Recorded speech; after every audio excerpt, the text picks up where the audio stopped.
మీ కుటుంబంలో కూడా చాలామంది మీకు బంధువులు సినిమాలు వచ్చారు. అందులో ఇద్దరు ప్రముఖంగా మీ అబ్బాయి చరణ్ గారు కావచ్చు, మీ సోదరుడు పవన్ కళ్యాణ్ గారు కావచ్చు. వాళ్ళిద్దరిట్లో మీకు నచ్చిన సినిమా ఏముంటుంది? పవన్ కళ్యాణ్ సినిమాల్లో నాకు తొలి ప్రేమ ఒకటి చాలా ఇష్టం, బద్రీ ఇష్టం, అలాగే జల్సా అనే ఇంకో సినిమా, అత్తారింటి దారేదైతే దారేది. చాలా నేను చూశాను అది. అవి తను చేసినవి సినిమాలైనా అన్నీ కూడాను అద్భుతమైన సినిమాలే, ఒకటి రెండు తప్ప.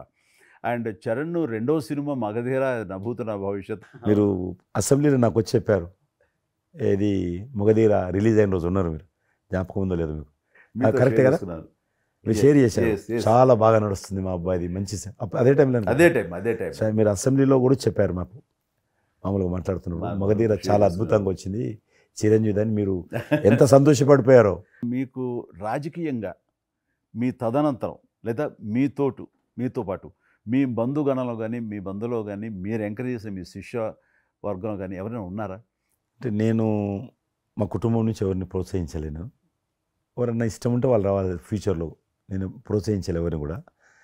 నాకు పార్టీలో గ్రూప్ అంటూ లేదు, అందరూ పార్టీ కార్యకర్తలందరూ నా గ్రూపే, పార్టీయే నా జెండా. ఆ రకంగా నేను ఎవరిని వ్యక్తిగతంగా నా మనిషిని ప్రోత్సహించుకోవడము, లేకపోతే మా కుటుంబ సభ్యులను ప్రోత్సహించడం అనేటువంటిది, ఎవరైనా రాజకీయాలు అంటే వాళ్ళ స్వేచ్ఛ, మనం బలవంతంగా తీసుకొచ్చి నిలబెట్టాలనేది నేను జనరల్ కూడా అనుకోలేదు ఇప్పటివరకు అయితే. ఈ ఫ్యూచర్ ఏమవుతుందో చెప్పలేను ఇప్పటికైతే.